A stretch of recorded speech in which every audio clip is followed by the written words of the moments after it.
ஓம் சாந்தி. 18/1/1969 9வது பாட்டு. மலர்களின் அழகு இலைகளுடன் இருக்கும்போதே தென்படும், அதனால் பிரஜை என்ற இலைகளை தயார் செய்யுங்கள். இப்ப ஒரு மலர் எப்ப அழகா இருக்கும்? ரோஜா மலர் இருக்குன்னா அது எப்ப அழகா இருக்கும்? அது இலையோட இருக்கும்போது தான் அழகா இருக்குமா. இலையோட இருக்கும்போது ஒரு மலர் அழகா இருக்குமா. அதனால நம்ம மலரா இருந்தா பத்தாது, நம்ம கூட எல்லாரும் இருக்கணும், நம்ம கூட பிரஜைகளும் இருக்கணும். அப்ப பிரஜை என்ற இலைகளை தயார் செய்யுங்கள் சொல்றாரு. இன்று எப்போது வதனத்திற்கு சென்றேனோ அப்போது பாப்தாதா இருவரும் மிகவும் சுறுசுறுப்பாக இருந்தனர். தாதி சூட்சும வதனத்துக்கு போகும்போது குல்சா தாதி, அப்ப பாப்தாதா 2 பேரும் சுறுசுறுப்பா இருந்தாங்க. இருவருக்கும் முன்பு அதிகமான மலர்களும் இருந்தன. 2 பேருக்கு முன்னாடி நிறைய மலர்கள் இருந்துச்சு, இலைகளும் இருந்தன, இலையும் இருந்துச்சு. மலர்ச்செண்டில் மலரும் வைக்கப்படுகிறது, இலையும் வைக்கப்படுகிறது. இப்போ ஒரு ஃப்ளவர் பொக்கே ஏதாவது கொடுக்குறாங்கன்னா அந்த பொக்கேல மலரும் இருக்கும் இலையும் இருக்கும் இல்லையா, அந்த மாதிரி சொல்றாரு. 2-3 வித மலர்கள் தனித்தனியாக இருந்தன, அவற்றை பார்த்து கொண்டிருந்தார்கள். ஒரு சில மலர் பாத்தீங்கன்னா தனித்தனியா இருந்துச்சாம், யாரு கூடயும் சேரல, அது இலையே இல்லை அதுல. அதையும் பாபா பார்த்துட்டு இருந்தாரு. மேலும் தரம் வாரியாக பிரித்து கொண்டிருந்தார்கள். மேலும் எல்லாத்தையும் தரம் தரமா பாபா பிரிச்சுட்டு இருந்தாரு. இது தனி மலரா இருக்கு, இது இலையோட இருக்கு, இது நிறைய கொத்தா இருக்குது அப்படின்லாம் பிரிச்சு வச்சிருந்தாரு. பாபா மற்றும் தாதா இருவரும் அக்காரியத்தில் சுறுசுறுப்பாக இருந்தனர். என்னை பார்க்கவே இல்லை. அப்ப தாதியை பார்க்கவே இல்லை, 2 பேரும் அந்த வேலையை பண்ணிட்டு இருந்தாங்க. நான் அருகாமையில் சென்றவுடன் என்னை பார்த்து பாபா புன்னகைத்தார். கொஞ்சம் கிட்டக போனோடனே குசாதாதியை பார்த்து சிரிச்சாரு. மேலும் நான் நாள் முழுவதும் சுறுசுறுப்பாக இருக்கிறேன் சொன்னார். பார் குழந்தாய், எவ்வளவு பெரிய காரியம் நடைபெற்று கொண்டிருக்கிறது. இந்த மலர்கள் இலைகளை 3 தரம் வாரியாக தனித்தனியாக வைத்திருக்கிறோம் என்று சொன்னார். பாருங்க எவ்வளவு பெரிய காரியம் பாபா பண்ணிட்டு இருக்கிறாருன்னா, இந்த மலர்கள் இலையெல்லாம் 3 தரமா பிரிச்சுட்டு இருந்தாராம். முதலில் பாபா எனக்கு மலர்களை காண்பித்தார். அவற்றின் எண்ணிக்கை மிகவும் குறைவாக இருந்தது. ஃபர்ஸ்ட் பாபா மலரெல்லாம் காமிச்சாரு, அதுல ரொம்ப கம்மியா இருந்தது. பிறகு நடுத்தரத்தை காண்பித்தார், அதில் மலர்கள் அதிகமாக இருந்தன, ஆனால் கூடவே கொஞ்சம் இலைகளும் இருந்தன. ஃபர்ஸ்ட் இதுல மலர் கம்மியா, மலர்களை தான் காமிச்சாரு, அதுல ரொம்ப கம்மியா இருந்தது. 2வது நடுத்தரத்தை காமிச்சாரு, அதுல மலர் நிறைய இருந்தது, ஆனா அதுல கூடவே கொஞ்சம் இலையும் இருந்துச்சு, மலரோட சேர்ந்து இலையும் இருந்துச்சு. மலர்கள் நன்றாக இருந்தன, ஆனால் எந்த இலைகள் வைக்கப்பட்டிருந்தனவோ அவை கொஞ்சம் குறையுடையதாக இருந்தன. மலர்லாம் நல்லா இருந்துச்சு, ஆனா அந்த இலை இருந்ததுல மலர் கூட, அந்த இலை கொஞ்சம் குறையுடையதா இருந்தது. 3வது தரத்தில் இலைகள் மட்டுமே அதிகமாக இருந்தன. பாருங்க, 3வது இதுல வெறும் இலைதான் இருந்துச்சு, மலரே இல்லை. மேலும் மலர்கள் கம்மியா இருந்தனன்னு சொல்றாரு. இதை பற்றி பாபா புரிய வைத்தார். இப்ப இத சொல்றாரு, இது என்னன்றத நமக்கு சொல்றாரு.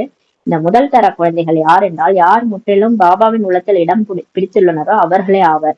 இந்த ஃபர்ஸ்ட் சொன்னார்ல, ஃபர்ஸ்ட் சொன்னது என்னன்னா எல்லாருமே மலரா இருந்தாங்க. இன்னைக்கு ஃபர்ஸ்ட் மலர் என்னன்னு பாத்தீங்கன்னா மலரா இருந்தது, ஆனா எண்ணிக்கை மிகவும் குறைவாக இருந்ததுன்னு சொன்னாரு இல்லையா. அது சொல்றாரு, முதல் தர குழந்தைகள் யார் முற்றிலும் பாபாவின் உள்ளத்தில் இடம் பிடித்துள்ளார்களோ அவர்கள் தான் அந்த மலர்கள்ன்றாரு. மேலும் அப்படிப்பட்ட அன்பிற்குரிய ஒப்பற்ற குழந்தைகள் மிகவும் குறைவாக தான் இருந்தாங்க. பாபாவின் மனசுல இடம் பிடிச்ச அன்புக்கு, பாபாவுடைய அன்புக்கு ஒப்பற்ற குழந்தைகள் ரொம்ப கம்மின்னு சொல்றாரு. 2வது எண்ணில் உள்ள குழந்தைகள் மிகவும் நல்லவர்கள் தான்.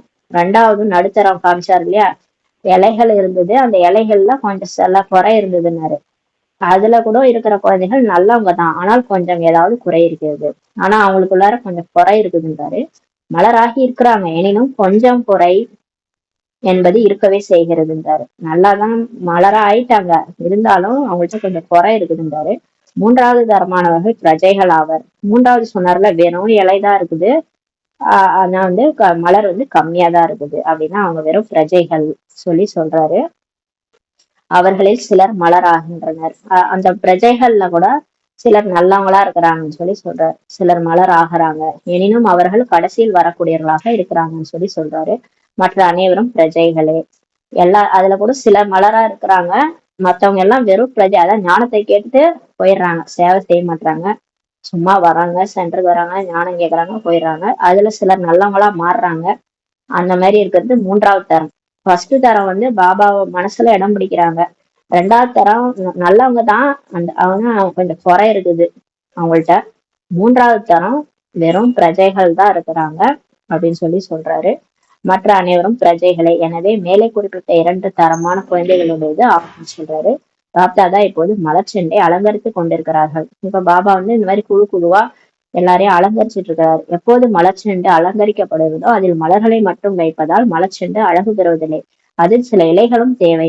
பாபா சொல்றாரு, இப்ப ஒரு பொக்கே உருவாக்குறாங்கன்னா இதுல வெறும் ஃப்ளவர்ஸ் மட்டும் வைக்க மாட்டாங்க, கூடவே கொஞ்சம் இலையும் வைப்பாங்க இல்லையா? அது மாதிரி பிரஜைகளும் தேவைன்றாரு. நீங்கள் மலராக இருக்கிறீர்கள் ஆயினும் உங்களுடன் இலைகளும் தேவை சொல்லி சொல்றாரு. இப்ப நீங்க மலரா ஆயிட்டு இருக்கிறீங்க. பாபா வந்து பாடம் எடுத்து நம்மள நல்ல நற்குணம் உடையவங்களா மாத்துறாரு. நம்ம கூட இலைகளும் இருக்கணும்னு சொல்லி சொல்றாரு. பிரஜைகளும் தேவை. எல்லாரும் இருந்தா தானே சொர்க்கத்துக்கு போனா அழகா இருக்கும். நம்ம மட்டும் போய் ராஜ்யம் பண்ண முடியுமா? நீங்க ராஜா ஆகுறீங்க என்றால் பிரஜைகளும் வேண்டும் அல்லவா? இப்ப லட்சுமி நாராயண் இருக்கிறாங்கன்னா வெறும் சொர்க்கத்துல போய் லட்சுமி நாராயண் மட்டுமா உட்கார்ந்து இருப்பாங்க? அவங்க கூட பிரஜைகளும் வேணும் இல்லையா? அதனால பாபா சொல்றாரு, நீங்கள் ராஜா ஆவீர்கள் என்றால் பிரஜைகளும் வேண்டும் அல்லவா? பிரஜைகள் என்ற இலைகளுக்கு நடுவில் மலர் அழகுடையதாக ஆகிறது.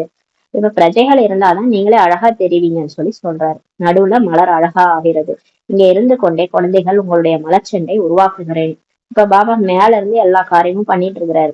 அவர் தானே செய்வார் செய்ப்பவர். அதான் சொல்றாரு, இதெல்லாம் டிராமா ஏற்கனவே உருவாக்கப்பட்டதுன்ட்டு. அப்ப மேல இருந்து அவர் அந்த மலர்ச்செண்டை உருவாக்கிட்டு இருக்கிறாரு. அதுதான் சொல்றாரு. மேலும் ஒரு மலர் எத்தனை பிரஜைகளை உருவாக்கி இருக்கிறது என்பதையும் காண்கிறேன். இப்ப மேல இருந்து பாக்குறாரு, நம்ம சேவை பண்ணி எத்தனை பேரை உருவாக்கணும்ட்டு, எத்தனை பிரஜைகளை உருவாக்கணும், எத்தனை பேருக்கு ஞானம் சொல்லணும், இதெல்லாம் பாக்குறாரு. ஒரு மலர் எத்தனை பிரஜைகளை வந்து உருவாக்கி இருக்குதுன்ட்டு பாக்குறாராம் மேல இருந்து. யார் அதிக பிரஜைகளை உருவாக்கி உள்ளனரோ அவர்களுடைய மலர்ச்செண்டும் அழகாக உள்ளது. பாருங்களேன், நிறைய லீஃப் இருக்குன்னா ஒரு பொக்கேல அழகா தானே இருக்கும் பாக்குறதுக்கு. அப்ப அது மாதிரி நம்ம போய் நிறைய பேர் ஞானம் சொல்லி நிறைய பிரஜைகளை உருவாக்கணும்னாலும் அழகாதான் இருக்குது மலர்ச்செண்டுன்றாரு. பிறகு பாபா ஒரு கேள்வி கேட்டார். எப்பொழுது ஏதாவது தேவதையின் மூர்த்திக்கு மலர் சூட்டுகின்றனரோ அப்பொழுது மலர் மட்டுமே சூட்டுகின்றனர், இலைகளை நீக்கிவிடுகின்றனர், ஏன்னு சொல்லி கேட்கிறாரு. இப்ப பாபா ஒரு கேள்வி கேட்கிறாரு. இப்ப சாமிக்கு பூ வைக்கிறோம் இல்லையா? மூர்த்திக்கு பூ வைக்கும் போது அப்ப மலர்னா மட்டும்தான் வைக்கிறாங்க, இலையெல்லாம் இருந்தா அதெல்லாம் தூக்கி போட்டுறாங்க. இலைகளே மலரை பகட்டாக காண்பிக்கின்றது. பிறகும் இலைகளை ஏன் நீக்கி விடுகின்றனர்? மலர் வந்து அந்த இலையோட இருக்கும்போது அந்த மலர் அழகா இருக்குது இல்லையா? ஆனாலும் ஏன் இலையை நீக்கிறாங்க? பிறகு பாபா, குழந்தைகள் உங்களிடம் இருந்துதான் இந்த அனைத்து பழக்க வழக்கங்களும் உருவாகி இருக்கின்றனன்னு சொன்னாராம். இந்த பழக்கம்லாம் உங்கள்ட்ட இருந்துதான் உருவாகி இருக்குன்னு சொன்னாராம். முதலில் நீங்கள் அர்ப்பணமாகும் போது தனியாக இருந்தீர்கள். ஆனால் மலரை ஒருவேளை சில காலம் வைத்திருக்க வேண்டுமாயின் இலைகளுடன் இருந்தால்தான் வைத்திருக்க இயலும். ஃபர்ஸ்ட் நம்ம மட்டும்தான் அர்ப்பணம் ஆனோம் பாபா கிட்ட, அப்ப தனியாக இருந்தோம் இல்லையா? ஆனா மலரை வந்து ஒருவேளை சில காலம் வச்சிருக்கணும்னு நினைச்சோம்னா அது இலையோட இருந்தாதான் வச்சிருக்க முடியுமா? அவ்வாறே நீங்கள் முதலில் அர்ப்பணம் ஆகும்போது தனி மலராக அர்ப்பணமானீர்கள். பிறகு நீங்கள் 21 பிரிவுகளுக்கு அழிபட்டு செயல்பட வேண்டுமாயின் பிரஜைகள் என்ற இலைகளும் இணைக்கப்படுகின்றன. முதலில் நீங்கள் வந்தீர்கள், அப்போது பிரஜைகள் இல்லை. ஆனால் இப்போது மலர்களாகிய உங்களுடைய அழகே பிரஜை என்ற இலைகளோடு தான் இருக்கிறது.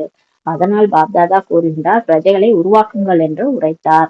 பாபா ஏன் சொல்றாருன்னா, அந்த மூர்த்திக்கு வந்து விலையெல்லாம் நீக்கிட்டு பூ மட்டும்தான் வைக்கிறாங்க. ஏன்னா ஃபர்ஸ்ட் நம்ம சரண்டர் ஆனது பிகேவானது ஃபர்ஸ்ட் நம்ம தானே போய் ஆனோம். நம்ம கூட எல்லாரையும் கூட்டுட்டு போனோம். அப்ப நம்ம யாரும் ஞானமே சொல்லலையே, நம்ம மட்டும்தான் தெரிஞ்சுக்கிட்டோம். நம்ம போய் பாபா கிட்ட போனோம் இல்லையா? அதுக்கப்புறம் கொஞ்ச நாள் ஆன பிறகுதான் நமக்கு தோணுச்சு மத்தவங்களுக்கு இந்த ஞானத்தை சொல்லலாம், சொன்னா என்ன அப்படின்னு சொல்லிட்டு நம்ம பிரஜைகளை உருவாக்கணும் இல்லையா? ஃபர்ஸ்ட் நீங்க தான் வந்தீங்க. அர்ப்பணம் ஆகும்போது தனி மலரா அர்ப்பணம் ஆனீங்க. பிறகுதான் நீங்க வந்து 21 பிறைகளுக்கு அழிவற்ற செயல்படணும்னா, நீங்க 21 பிறைக்கு நீங்க ராஜா ஆகணும்னா பிரஜைகளும் வேணும் இல்லையா? பிரஜைகள் என்ற இலைகளும் இந்த பூவோடு மலரோடு இணைக்கப்படுதுன்னு சொல்றாரு. முதலில் நீங்க தான் வந்தீங்க, அப்போது பிரஜைகள் கிடையாது. ஆனால் இப்போது நீங்க மலர்களாகிய உங்களுடைய அழகே என்னன்னா நீங்க பிரஜைகளோட கூட்டத்தோட இருந்தாலும் அழகுன்றாரு. உங்க கூட எல்லாரும் இருந்தாதான் நீங்க மலர் வந்து அழகா தெரிவிங்கன்றாரு. அப்ப கூட்டமா நம்ம டீமா இருக்கணும். பிரிஞ்சு பிரிஞ்சு இருந்தா அது என்னது, மலரே கிடையாதுன்றாரு. அது நல்லா இல்லைன்றாரு, மலருக்கு அழகே இல்லைன்றாரு. அப்ப பிரஜை என்ற இலைகளோடு தான் இருக்கிறதுன்றார். அதனால் பாப்தாதா சொல்றாரு, பிரஜைகளை உருவாக்குங்கள். அதனாலதான் பாபா சொல்றாரு, தனியா இருக்காதீங்க, நீங்க நிறைய பேரை உருவாக்குங்க. அப்ப இலையோட இருந்த ரோஜா தான் அழகா இருக்கும். அப்ப நம்ம என்ன பண்ணணும்? ஞானத்தை போய் மற்றவங்க சொல்லி நமக்கு பிரஜைகளை உருவாக்கணும்னு சொல்லி பாபா சொல்றாங்க. ஓம் சாந்தி. நன்றி பாபா. நன்றி பாபா.